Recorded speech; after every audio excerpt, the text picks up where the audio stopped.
I'm DaJuan Johnson. Welcome to the Think Bigger Actors podcast, where I share with you different kinds of talks and coachings and conversations with actors and industry professionals on thinking bigger. I hope these conversations will help you on your path to success, because I believe success is an inside job that starts with your mindset and the thoughts you hold dominant in your mind. Change your thoughts and you change your world. Your path to thinking bigger begins now.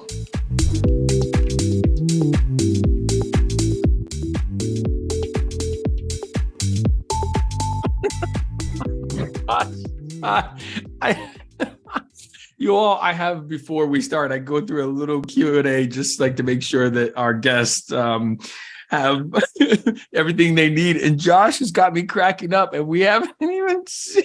Hi, Josh. How you doing? I don't know if you're laughing with me or at me, but a little bit of both. Is there a mirror to your right, or are you? Yeah. Okay. Yeah. Okay. Yeah, that's what I didn't realize we were doing Video. there's video. We're doing video. It's a video podcast. Listen, you're you not kids. You're you not kids in your multimedia. You're not always going to get, voiceover stuff, Mr. DuckTales and everything. You know what I mean? Mr. DuckTales. You know what I mean? Gosh, Star Wars. By the way, thank you. I'm glad that note got past you that I will only be addressed as Mr. DuckTales. Mr. DuckTales. That's for my writer. For your writer. Oh man, Josh, I have so many questions for you. I'm so excited that you're here. Thank you so very much for saying yes to this. It is. Josh, it's been so long. This is such a delight. This is a treat. It's so nice to see you. God, it is. I think about you. I think I text you randomly every once in a while, and I like to tell you that I think about you when I'm pumping gas, and which means so much to me, by the way. I love it. Where did you go? Your sound went out a little bit. I can't hear you. Is that worse or better? I realized my mic wasn't on, and now it is. Is that worse or better? It was louder a second ago. Now he doesn't want to talk to us, guys. I've made him embarrassed, and now he's like, "Watch this! I can turn the knob on my microphone and make myself as loud as you want me to be."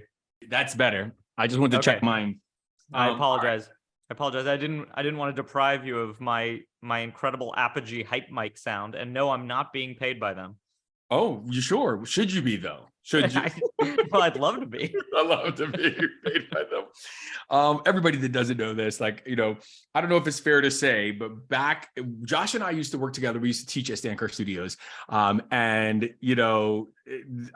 Josh, I just must have been like the craziest guy to you, because I'm just full of energy all the time. Like, do you know what I mean? And oh my gosh, I looked up to you so much. Are you kidding me? I was like, DaJuan knows everything. I still feel that way. DaJuan knows everything is how I feel.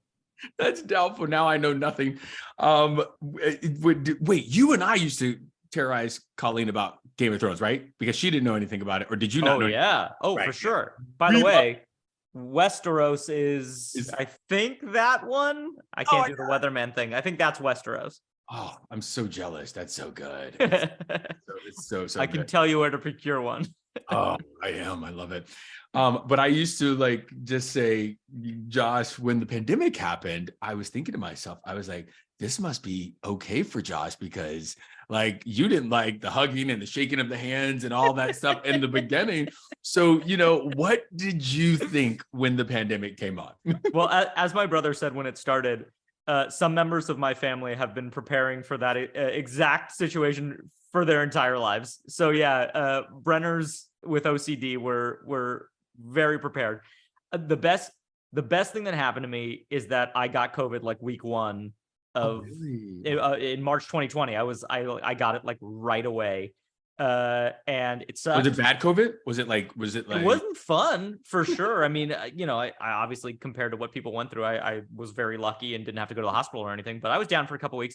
But then I was like, oh, I don't have to live in complete terror all the time, because I've already been through it. And, I was able to back when they thought it would help, donate plasma to try to help people and stuff like that, even though it turned out that didn't do anything. But I had the unicorn blood early on. So you were looking down at us. You were kind of looking down, like you were like, yes, but I always am. yes, true. From a germ perspective. Okay, from a germ perspective. I didn't know, and I just learned this. So there are more Brenners that don't like the handshake and hugs and all that stuff and germs and stuff. Most Brenners are fairly germophobic. Yeah, really had no idea. Although one Brenner is an ER doc, so I guess he's both germophobic and also constantly surrounded by germs. So it's, I was gonna say, literally, that's like, what do you like? Look at your face. I don't know. I don't know how he does it. Oh, it's so funny because I'll joke with him, everybody, and we're gonna get to the podcast in just a second. This is what I came for. I came to talk germs. I come and I sent him a message and I'm like, we talk about the gas pump. And, one time you told me like, I don't like to go to the gas pump. I have to wipe it all down before I do all that thing. And I will send him just like a low key kind of like making fun of him text. I'm like, I'm at the gas pump and, I think about you all the time. And you'll send back the most serious thing. And you'll say, hey, sometimes you just got to grab the paper towels you'll walk me through steps. And I'm like, yeah, look, this is what everyone needs to know is there is an emergency contingency plan in place for every situation. So yeah, obviously you go and there's paper towels there for you. That's great. You can just put the paper towels around the pump, protect your hand, press the buttons with the paper towel. You've got a layer. If not, there's always emergency wipes inside the car. And in the rare circumstances where those are out, I will go inside and buy wipes. Wait, you're going to go buy wipes? Wait, hold on. Yeah, of course. I mean, and that shouldn't happen. That should not happen because I've always got wipes and backup wipes. But I'll tell you, DaJuan, I don't know if I told you this, but I went EV, so I never have to go to a gas pump and touch it ever again. No, those days are over. I beat the system. This is cracking the code. I didn't even like. That's it.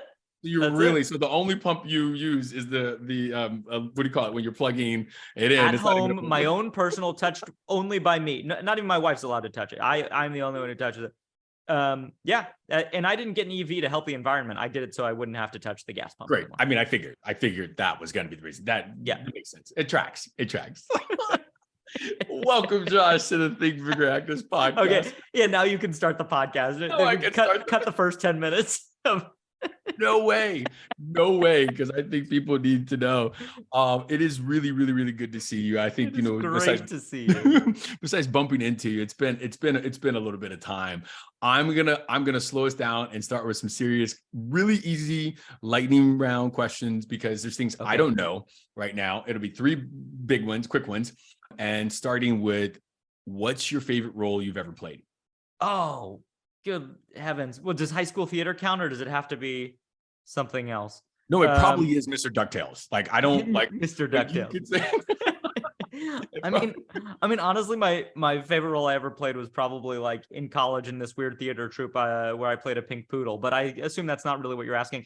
I'm going to say recently, or I guess it's not that recent now, it was a couple of years. During the pandemic, I got to play a young F. Murray Abraham in Mythic Quest.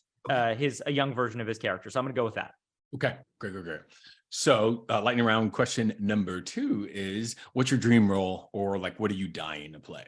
Oh, science stuff, any like astrophysicists or freaking, people in labs, like making discoveries, and ideally space related. So basically you want to do like an expansion of an AT&T commercial. Like, do you know what I mean? When they're like, like one of those commercials. Well, look, I mean, I wanted really very much to have been an Oppenheimer, but unfortunately they did not require my services. Yeah. But I sent a letter. I sent a strongly worded letter. Yeah. So you're just acting now. So like, speaking of acting, last question. Why did you become an actor?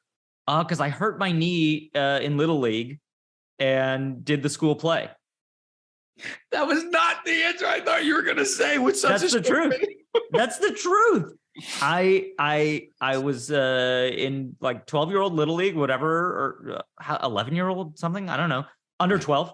And I hurt my knee, so I couldn't play for a season or whatever. And my girlfriend, my 6th grade girlfriend, very serious 6th grade girlfriend, did the school play, and it didn't last. So it wasn't that serious. It didn't last. It did not last.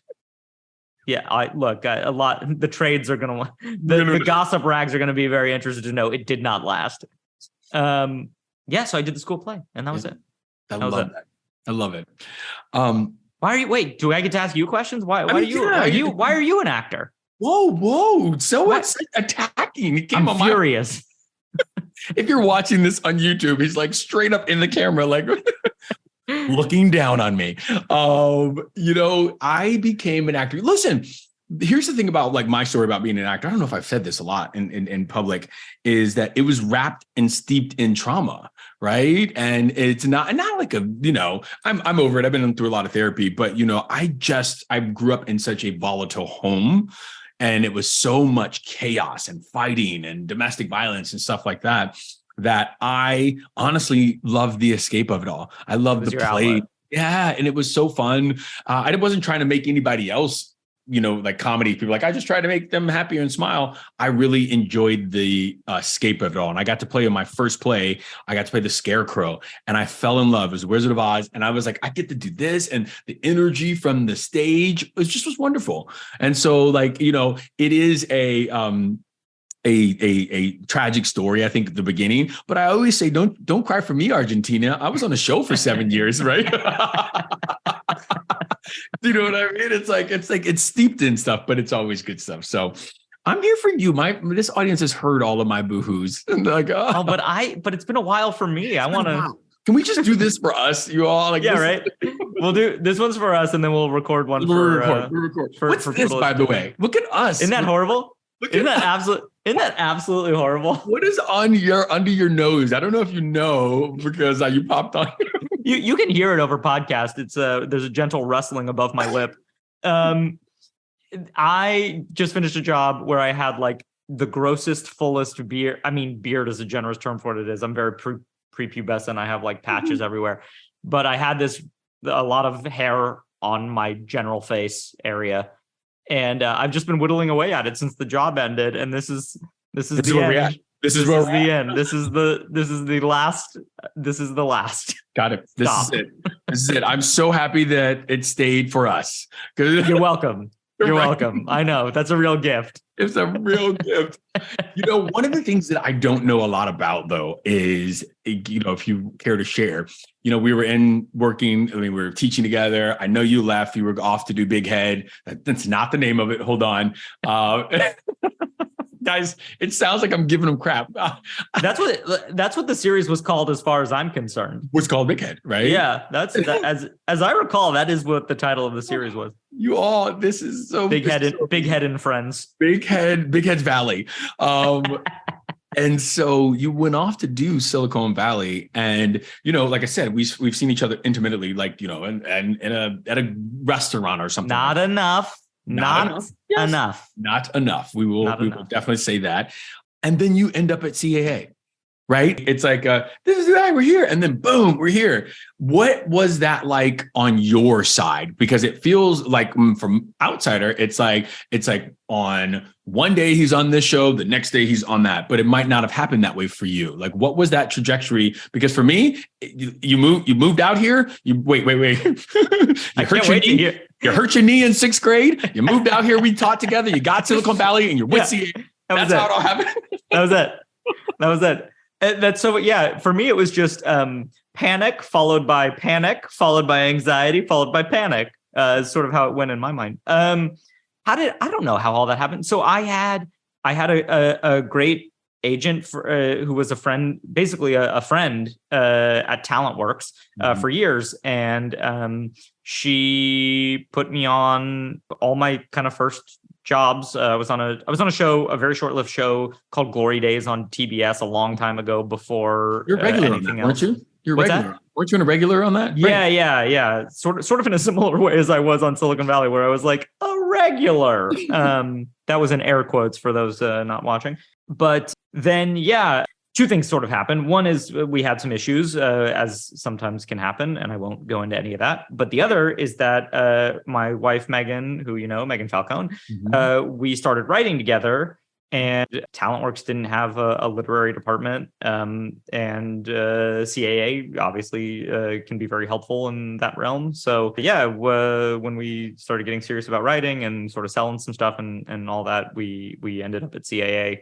I wouldn't say it was like the most glamorous process or anything like that, but it's been good, so no complaints. No, it's also really good to hear, like, like I said, in the Think Bigger Actors podcast, we like to talk about like, just success moments, like, right, or just how you got to those spaces. And I think it's great to hear there are other doors into this path, right? Because we only hear the one path of you get on a big show and they come knocking. And so sometimes when you get on a big show and they don't come knocking, then you're like sad, you know what I mean? And so it's well, by the way, I mean, like, I had the moment early on where, quote, they came knocking, but I was not interested in changing anything at those early moments. And so by the time I was starting to look around, it was not like the open season that you'd think. Like, my managers at the time were like, oh, we're going to have meetings at all the big places. And then some of the big places were like, nah, we're good. So it's not like whatever it looks like, it's there's all sorts of bumps and bruises along the way. Or like you say, panic after panic. Panic, anxiety, panic, anxiety, panic. Yeah. I mean, that kind of sums up, panic, anxiety, win, panic, anxiety, panic, anxiety. Right? It was like, yeah, that's it. So, that's it. That's good. I talked to, gosh, you might remember Raymond Lee, of course. Yes. Oh my God. Right. Of course, Raymond. And he was on the podcast and we were talking about it because I say the same thing about him. All of a sudden we were out here and you were doing that. And I was like, how did that feel for you? It's just one of those questions. Or Kirby Howell Baptiste came on and she was also in a lot of our stuff in the very beginning. Yeah. I just wanted to hear, how that was for you.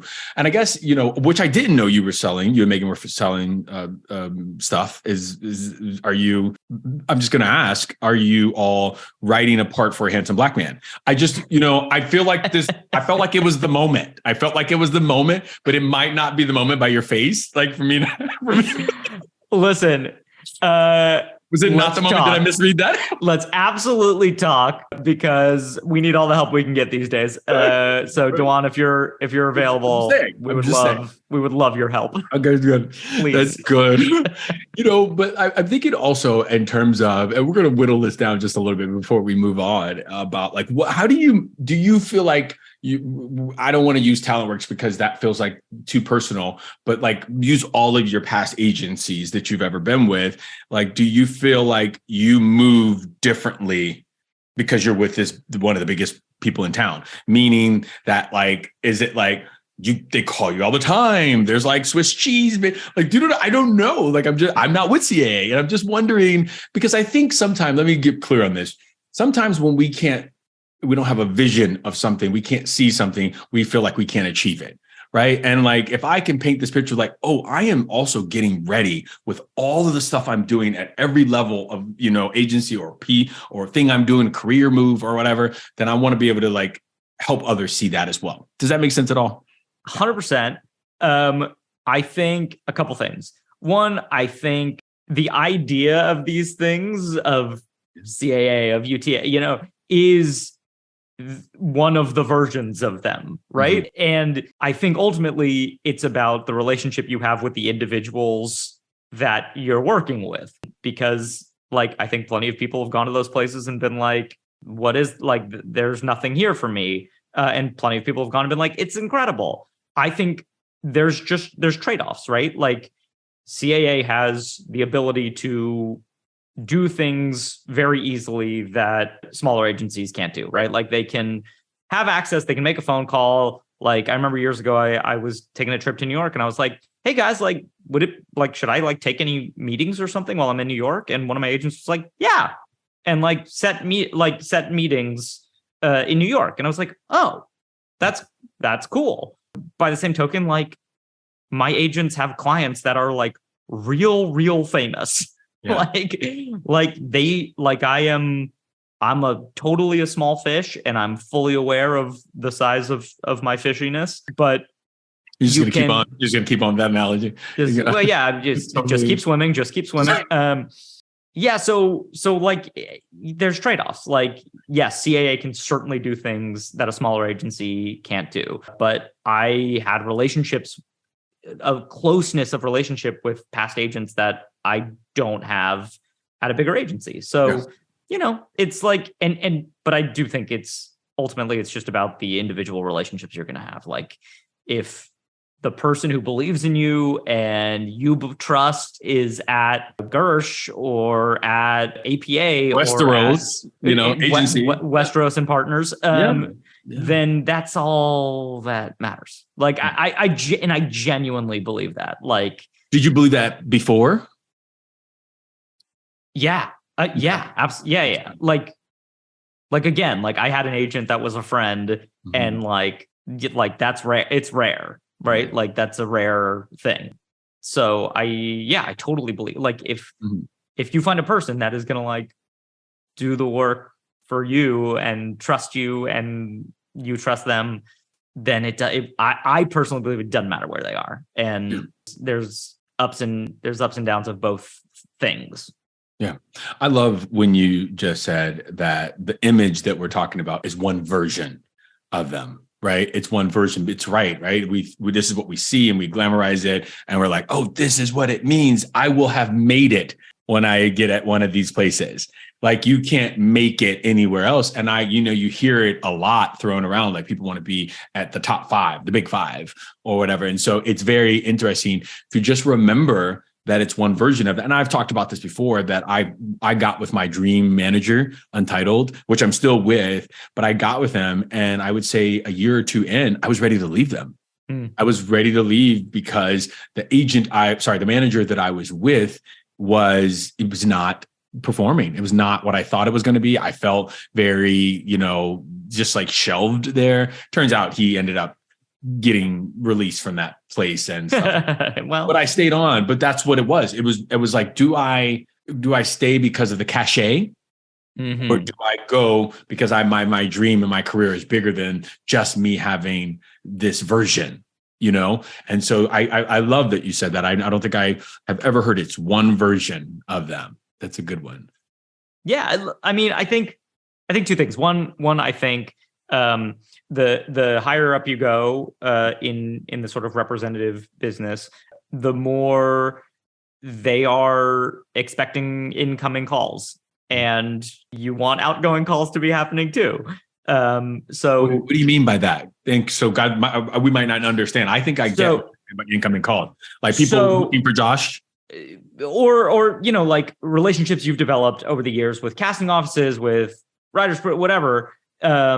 That call coming in and being like, here's the appointment, like, as opposed to somebody like making the calls every day and hustling and submitting. Like, so a casting director friend of mine, he was like, look, like, he was casting a pilot and wanted to bring me in for it. And he was like, once you're in the CAA or those areas, basically how it works is like CAA will like make a list and sort of like submit a list to casting. And that's sort of it. Like, there's just like a list, and like casting then can like come in with their appointments.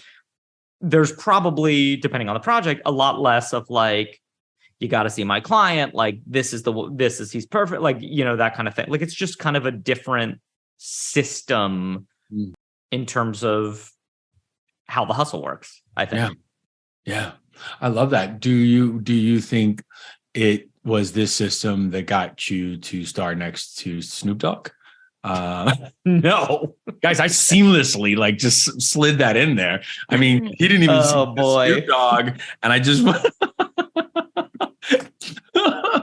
I don't know if that happened yet, right? I sent you a text that I saw in the trades you were working with Snoop Dogg. I mean, and I loved the trades part of it. Did I? Okay. Sorry, I should have vetted that question before I. Oh, no, that sometimes a press release is just a press release. Sometimes there's smoke and mirrors. Josh, I think 95% of this business is smoke and mirrors. To be completely exactly. I think exactly. I think, where people are like, that person works all the time. That person is sitting in their home like, I'm never working. Like, why am I not? Like, it's like, because they had this release. You've seen them on this social media. Yeah. Why am I? Yeah, you're summing up one of the many reasons why I am not on social media is because I can't take that. Oh my God. By the way, I can't handle that. This is one of my questions. Like, how have you, and I'll get to it. So you stew on this question. How have you avoided social media for so long? I don't know. You have fear, panic, anxiety, panic, fear, and throw in some fear. And just fear of it. But you've done so well with it. Like, I mean, staying off of it. I mean, but at what cost? I'll never know what I missed out on by not ever engaging with that beast. So, well, I will say that I was about to say that you probably gained your sanity. Right? I hope so. I mean, I'm still not very sane. I mean, that's why I was going to say how we opened up. I mean, how did we open up this podcast discussion? But I know that I would not be better off mentally if I had social media. That's really cool. So now you are, I guess if you can think back, way back in the before times when you were doing, co-star work or, we were appearing on shows and now you're doing bigger stuff like that. Just in the acting world, would you say, thinking about your acting specifically, your craft, that you are preparing differently for these roles? Or like, is it same way you're getting in for, your one day guest, which by the way, I loved you on The Last of Us, and so it was very interesting. You know why it's very interesting? Because there's a running joke on Bosch for 7 years that they would Titus would yell to the production, DaJuan needs his pen.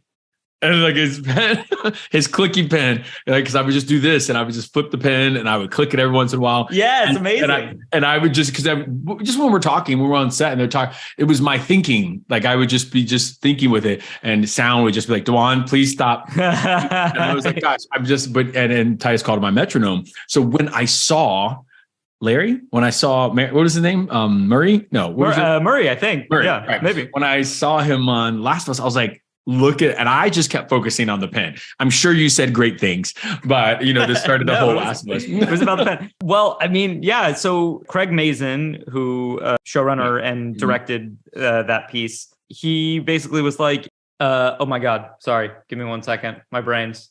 Guys, he's getting old, you guys. Oh my God, I've been old. I have been old. Dick Cavett.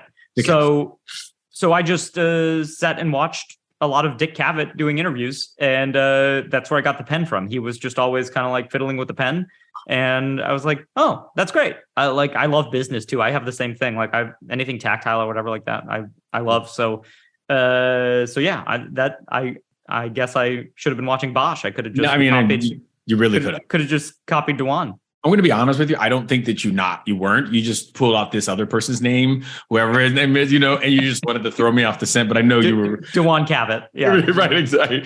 But how would you say that you prepared differently for when you did Glory Days, or when you did Big Head, or when you did some of your earlier stuff? Is there a different journey now that you're taking to get into these characters? Or like, a better question might be, instead of that, is when you get a script, what do you do?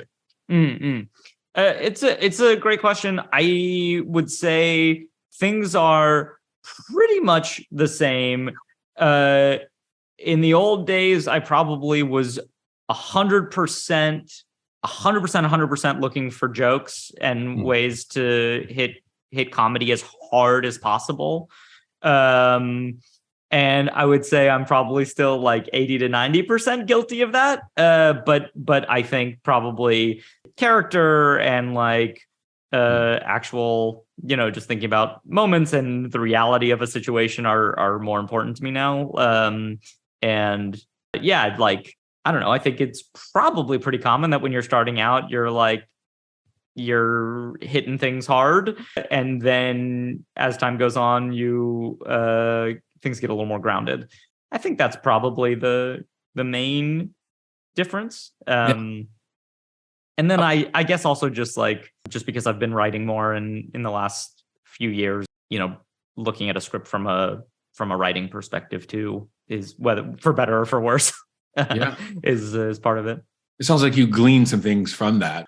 What are you saying about that? Like, it makes it easier. I know what characters are doing now that I write more. What are you comparing there? I guess I should say. Unfortunately, probably like value judgments on the content, which is not always helpful, but who writes this crap? Well, not that, but like, I don't know. I guess the problem is I've been exposed to some really good writing at this point. So when it's not as good, it's just harder. It's just harder, right? Like, when writing is seamless and believable and like grounded and sharp, you're like, oh my God, this is easy. This is easy. This is fun. This is incredible. When it's the job is harder when it's less fun, less sharp. I thought you were going to say something totally different. I thought you were going to say, oh, well, tell me. Type it to me. Cutting this. We're not cutting this. Type it to me and I'll say something smarter. You have something smarter for me to say? It's not smarter. Come on. Just give it to me. Give it to me. Give me the answers. I was thinking you were going to say something along the realm of, now you're thinking fully about like, why is this character even here? Or why, like, what is this character must have something tied in somewhere, a little bit more like in my mind, because I'm always thinking now, we came from a lot of the beginning back. I don't know where in your journey we intersected in acting classes, but, one of the things that I had to get away from for the last decade was just the technical part of it. Right. And so thinking about the character, thinking about the world, thinking about, what's going on. So if I might take Murray and dissect him, like, I would think you're probably in that moment thinking about, this could like apocalyptic stuff blow up. Are people dying? Like, it's all of that. And that I don't want to, make people panic who are watching, millions of people. Like, there's so much of that stuff that's happening while you're just giving this one interview that we probably wouldn't have done 10 years ago. I wouldn't have done. I would have just gotten in technically. And so I was just thinking that's what you were going to go with, but you went with just the writing was crap. So, okay. Well, no, but that's a great example, right? Like, Craig Mazin is, genuinely one of my very favorite writers. Like, he is so good. And so much of the work is done for you when Craig Mazin is writing it. Like, he's just a genius, and you don't have to go in and worry about how it's all gonna fit together and how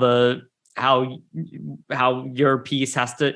He's done all that. Like, he's so far, he's thinking on a level far beyond what I need. So all I have to do is go in and be prepared and do what he wrote down. Like, it's the easiest job, right? Like, it's I guess that's the thing, though. Fun. That's the thing. I'm wondering your preparation, right? Like, you're right, but like, another actor can see Craig's writing and be like, this is Greek. How do I prepare for this? Right. And stuff. Listen, everybody listen to this podcast. It's not going to be that way. Of course, they're going to be like, of course. No, but you have to take an IQ test to listen to this podcast. To listen to it or follow it, right? Because it's so much. No, I just wonder sometimes, I want to be of service to other actors who are listening and who are thinking like, how do I get in to these characters? How do I get into these worlds, or how do I do that? And I think that path for me was technical first, and then I went in the other. You know what I mean? I really needed to get a grasp of the world, but I had to get away from just, I think you can go for the jokes, Josh, because you're going to bring life to it. Well, that's very nice. Well, I've seen your work, man. Come on. But does that make sense? Like, it's a shorthand to say, oh, I'm looking for the jokes, but you know how to automatically make that lived in. And that is not, and if we just go for the jokes and find it, some people don't get the lived in part. And I think the lived in part is why we fall in love with a big head, why we fall in love with a Ryan Reynolds on Deadpool or something like that. Do you know what I mean? The stuff he does. Because if not, those jokes are they're going to get annoying, but we fall in love with his character. Oh, no, of course. I think the baseline is always character, right? Yeah. Always character, for sure. I get distracted easily, though, I guess I would say. I want you guys to know that there was nothing. You just got distracted, and there was like those. I love it. I love it so much. I'm not going to make you or invite you, but I'm going to invite you, not make you, talk about like how is your self-tape game? Like in this world that was, there's been a lot of talk in the past about self-tapes. And so I'm just thinking like, what does Josh Brener think about? I'll talk about self-tapes until the end of time. It is, I'm sure I'm not going to say anything that hasn't already been said on this podcast, but it is such a double-edged sword, and I would say I net hate it. I miss going into rooms. I miss seeing people that I have relationships with, and now it's like tertiary emails that connect me to casting directors that I know and like and are friends.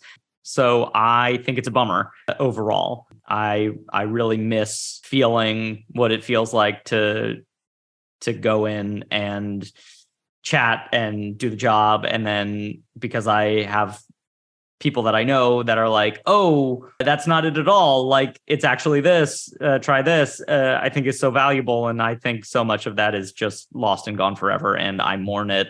Having said that, I would say I'm super lucky because Megan, my wife, is a great actor and a better writer than I am, and will sit there and make what I come in with way better. So I feel real spoiled because whereas sometimes you go into a casting office and they're like, okay, great. Megan doesn't let me off the hook. So if something's not ringing true, if something's not as funny as it could be, if something's not as real as it could be, whatever, she'll work with me until it is. So I think I'm really lucky in the self-tape of it all, but I think it is a bummer. Yeah. It's so funny. I heard so much in that. I heard, number one, that your wife makes you better. Well, that's not a surprise to anybody who knows us. I'm just Megan, if you're listening to this, I heard him say that you make him better. There's no question about that. But I had a thought in there when I was listening to you. Is I wonder. I love self tapes. I miss the room. What I miss, to be completely honest, I miss my odds. I miss the perception of my odds. And that is a very honest, frank take on it. Like if we were one of 25, my odds were better. But but overall with kids and everything, like for me, it's like I can tape and I can go pick up my kids in a little bit and stuff like that. So I do feel that way about it. But one of the things I thought that I never thought before, and I don't know why I haven't, is you used to, I don't know if you still do, but you used to do a lot of comedy. And I wonder if that immediate reaction that was in the room with the comedy, like, huge. Do you know what I mean? Is right. It's huge. For me, drama, people were like not laughing. So it's like, great. Were they? And if they were, there was a problem because I'm like, my wife is dying. Why are you laughing? That's the wrong thing. But like, I guess I never thought that literally, that exchange could be totally huge. I mean, ultimately, like, I'm still just like an attention-seeking child who wants to get a laugh, like doing the middle school play. So yeah, like getting a laugh in the room it's the best. It's the best. Even if it's not going your way, at least you're like, all right, well, like they know I can turn a joke. Yeah. And both like in the scene and just like chatting before or after. Like I think it's just real. It's pretty soulless. And yeah, I mean, also like the sense of shouting into the void is just when you think about it, it's real. It can get tough. It can get tough. Yeah, I don't. Yeah, I think it sucks, and you can quote me on that. Listen, this podcast will go onto like, the podcast web or wherever it goes, and we'll leave it there. I think everybody's entitled to their opinion on it. I really, really, really, really, really do. I honestly, I wish there was a hybrid. That's all. I wish there was a hybrid. Yeah.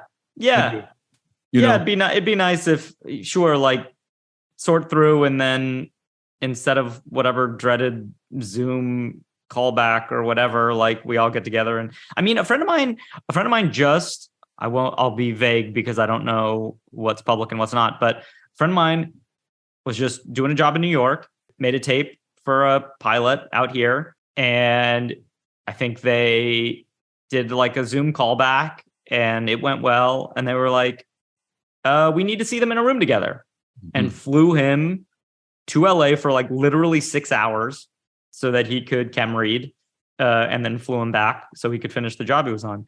And I don't know, I'm torn, right? Like, that sucks. Like, he should not have to jump through that hoop. But on the other hand, it's like, well, I mean, there's something that is lost without getting people in a room together. In the room, the chemistry and stuff like that. Yeah. I don't know. Well, he'll be I'm old. I think I'm old, and I'm complaining about how things used to be.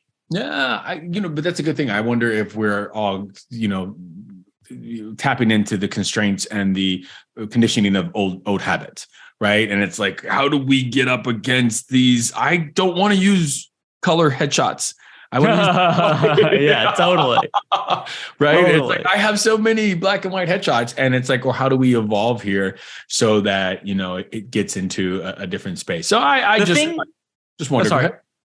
The thing I am genuinely fascinated by, because I was holding out hope for a while that maybe things would come back the other direction a little bit. And it seems like, I had chatted with a casting director friend of mine, and she was so happy. I was like, oh, we're never going back. Like, their lives are so much better because they don't have to deal with us in their, they don't have to go into an office if they don't want to. And they're in our terms. Actors are filthy people, as we all know.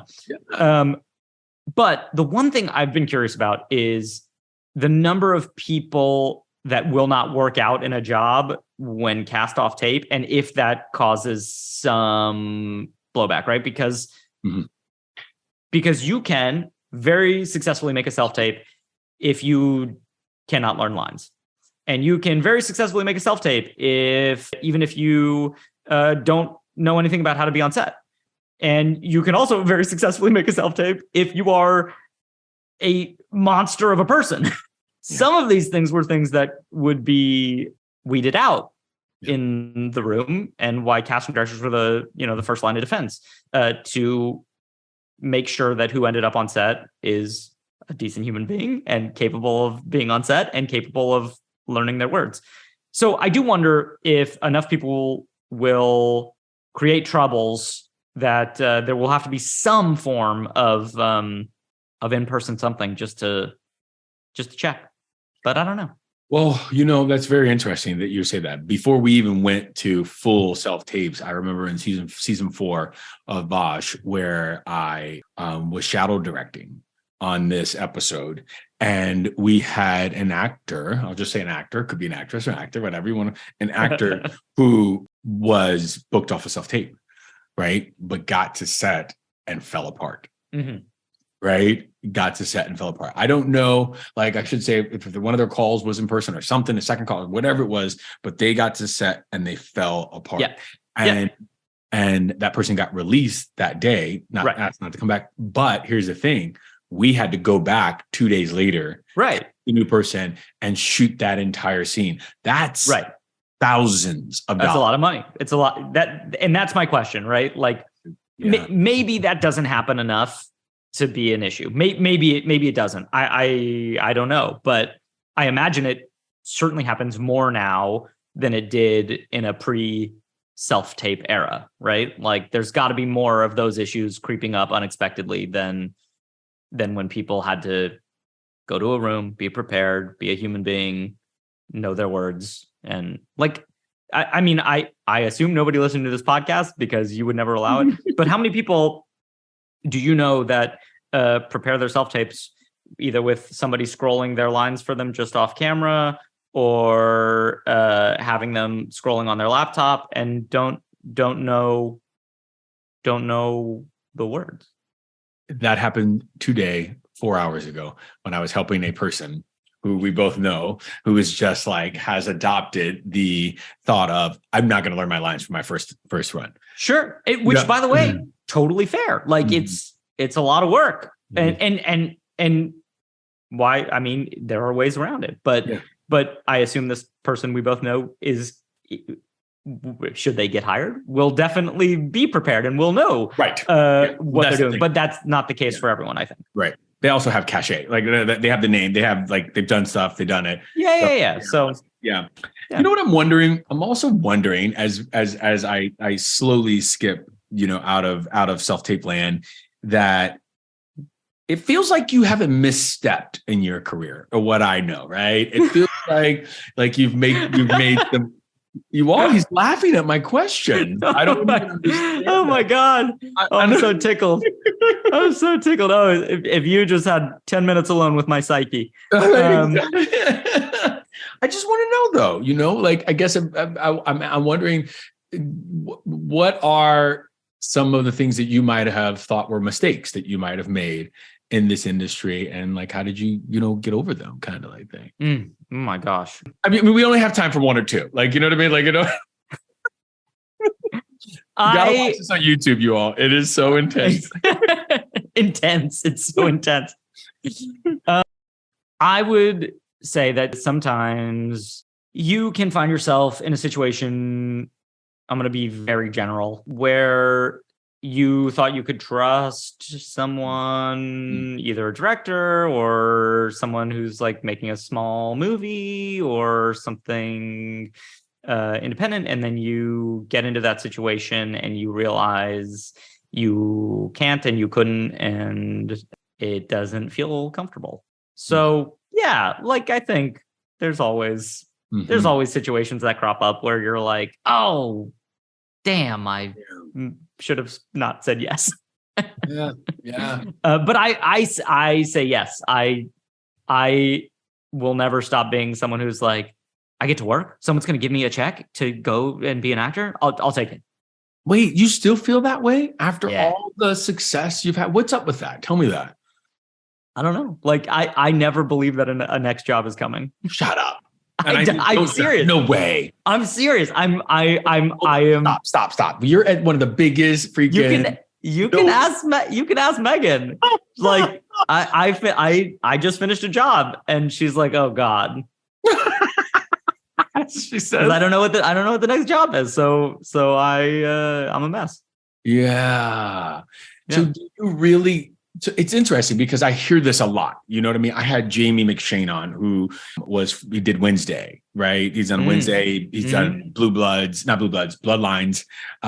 all this big stuff. And he's series regular. I have a series regular. And he says, every time that job ends, I feel like it's going to be like, there's no more coming. And I'm like, how? Why? And I wonder, like, are we just repeating the consciousness of actors past? Or is that really something that's true? Because a job, you haven't not stopped working since I've known you. Oh, sure I have. I mean, there have been plenty of long periods where I haven't been working. I mean, it could seem like it continues. Yes. Well, go ahead. The terminology changes then, doesn't it? What? Well, because what we consider working actors, right? What we consider working, we are basing it off of a 9-to-5 corporate job. We're basing it off somebody who punches in to, let's say, maybe a fast food restaurant. Nothing against any of those places. You know what I mean? I'm just saying the idea of what we have as a working job, right, does not compute here, because our working, we can have 2 to 3 jobs a year, and that job will sustain us for that year. Do you know what I mean? Or one good job that will sustain it. And I wonder if we should start considering that working. That is working, instead of the 0.04%, real stat, 0.04% of the people who are famous who go from job to job to job to job. Totally. And if we're really the working middle class actors, then I wonder if we should shift that, because you have been working, and whether it's writing, whether it's, pretending to act, whether it's no, is there any validity to that? 100%. And I don't want to, I have been so lucky and so fortunate. You worked for it. We're going to say you worked for it too, man. But you need both. I mean, I think genuinely you need both. Like, you don't get to downplay it. I know how hard you worked. Because of what you're saying, right? Like odds, more people want to do this than they could ever possibly need. right? Like if I decided today they can't have me anymore, I quit, I retire. I think they'll be fine, right? The industry will be fine without me. That somebody will step up and They might find somebody. They might find somebody. But yes, I've been super lucky. I express gratitude every day of my life, but that doesn't always quell the existential fear, which is, I think any number of those insecurities that we all have, that comes with the territory of someone else saying yes or no. And also, I think it's a weird time too. Like, I think after a big kind of explosion of opportunity, there's a real shrinking of opportunity right now, and impending strikes, and all these kind of things. It can be stressful. It can be. Do you ever think of quitting? Well, what else would I do? I don't have any skills. I don't have any marketable abilities that I have. No, I don't know what I would do. I want you all to see this on YouTube. Everybody, promise yourself that you'll go watch this last 5 minutes on YouTube. I literally just went through a moment where he's like, I'm never going to work again. And then I said, well, would you quit? No. What? Why would you? I would, but to do what? I mean, if somebody wanted to pay me like an actor's salary to go bowl or to hone my curling practice, but you need your money. You need your actor's salary money. I have to. I got bills, man. I got bills to pay. I absolutely love it, and oh man, I could talk to you all day. I really. Let's do it again. I love it. It's so great. I'm going to just end this with 2 questions. And the number 1 question is, what would like Josh Brener tell younger Josh Brener? Like, if you were coming up, like, what would you say to that younger Josh who just believed in, it sounds like panic, anxiety.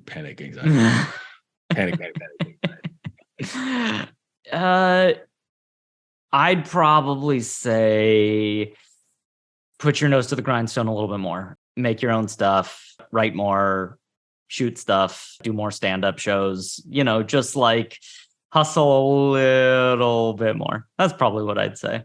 Yeah. I think that's probably what I would say. Are you finding more excitement, more fruit in doing those things, writing, and a little bit like this part? Oh, God, no. But they're awful. But that's why I would tell my younger self to do them so that I wouldn't have to. Oh my gosh, guys. I could just be chilling if younger Josh had gotten his shit together, lifted a finger, pulled his weight. Oh my God. I wouldn't be. It would not. I wouldn't be sweating now all day, every day. Yeah, screw that guy. Got it. I just want to make sure it tracks. And my last question is, behind you, next to the plant, is a weird thing in between the statue. What is that weird thing in between the plant and the statue? Oh, wait. Oh, I thought you meant the naked lady lamp. You're not talking about the naked lady. That's normal. We get that. That's normal. But there's something in the middle. It's just a phone. It's like a home, like a landline, like a home phone. Yeah. Like an old school. Do you call people? Like, what is that? You don't have a cell phone? Like, is this what, is it? So, I mean, I can try to walk you through the logic, but there isn't really any. It was most like the reception's not always. Can you text off of it? Can you text? What do you? No, it's just like a phone. It's like an old phone. The reception's not always great here. So we were like, oh, well, we should have a backup line. And I think we were like, oh, also for emergencies.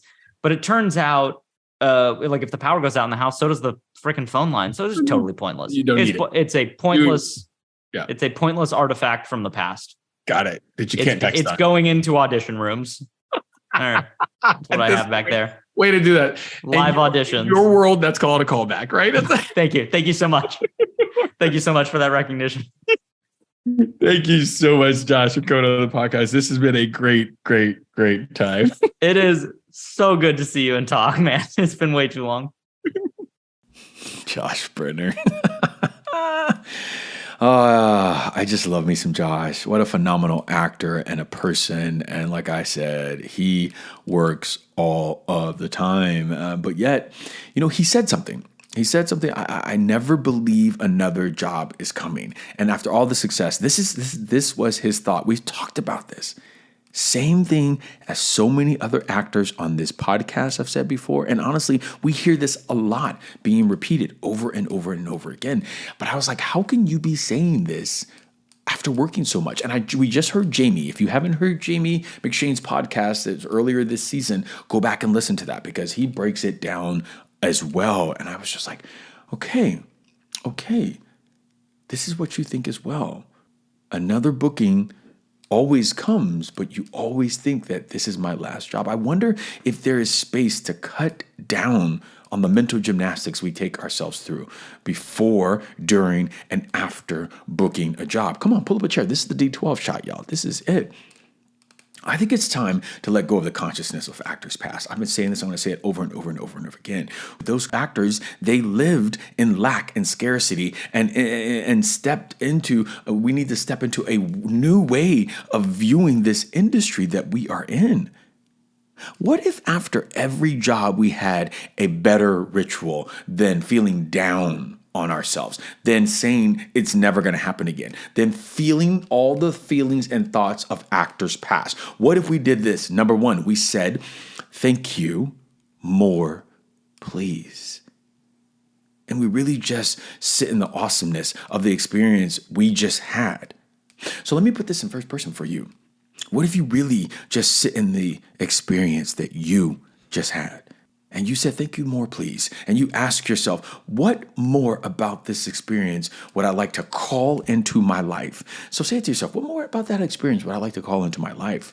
Then thank yourself for that amazing experience, for showing up fully for yourself and doing a kick butt job. Understanding that your younger self, pull up a chair, your younger self would be so freaking proud of what you got to do and that you are continuing to do. What if that was our new ritual? Instead of repeating what the lack, scarcity, the non-abundant thinkers, actors before us thought. What if you just said to yourself, DaJuan, I'm so proud of you. Younger DaJuan would be doing cartwheels, flips. His smile would be so big. Just thinking about what you get to do right now, what you are doing right now, how you are showing up right now. I think that would feel so much better than instantly repeating what we have heard, felt, saw other actors do. Come on, somebody. Here's something for number 2 that I think we can do as another ritual instead of what we have been doing before. Number 2 is say it out loud. I am excited to jump into my next role. My next job is already here. And I can't wait for it to be revealed to me and really get excited about the possibilities of what it might be. Will it be another comedy that I've been dying to do? Or will it finally be that hard-hitting drama where I get to be tough with an edge? Or will it be Marvel? Yes, Marvel. What if we sat in that energy about like what is coming into my awareness? It is already here. I'm excited for it to be revealed to myself. What if we stepped into that energy instead of this energy of lack, of I don't know where my next job is coming from. And if you were there, I don't know where my next job is coming from, but I am so excited. I know it's already here. We got to get out of that. We got to shift that. We got to get out of that. It is like the biggest fall when we get off of a set. And you know what I'm talking about because I've talked to a lot of us actors out there. We feel like it is the biggest depression fall because we're not working anymore. Well, what if we thought differently? We said it out loud. I am so excited to jump into my next role. I don't know what it's going to be, but I am excited for it to be revealed to me. Oh, I'm excited for it to come into my awareness. Keep your vibration high. Stay on the frequency that attracts your next gig. Do not continually dip down to the vibration of the collective thought. Well, I'm so excited. I'm so excited for you not to say it again. I guess I know I'll never work again. No, you will.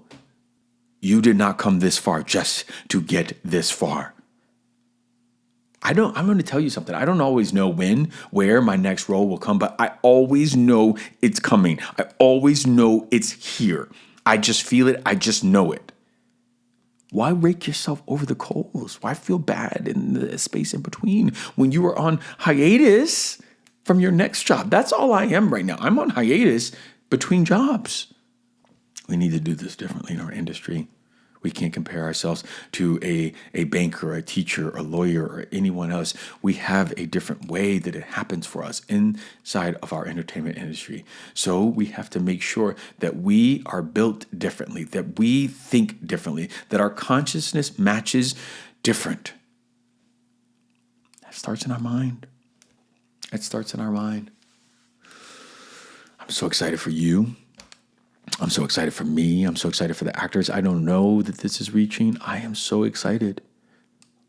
I love this D12 shot. I do. I'm going to sign off by this as saying it. If you were touched by anything that was said in this podcast, please DM me. You know I love to read all my DMs. Let me know what's up. Please share this podcast. Please share it with one person. Just make a goal. Share it with one other actor because that's how we get out there. Share it with somebody else. Put it on your Instagram stories. It's only going to be there for 24 hours.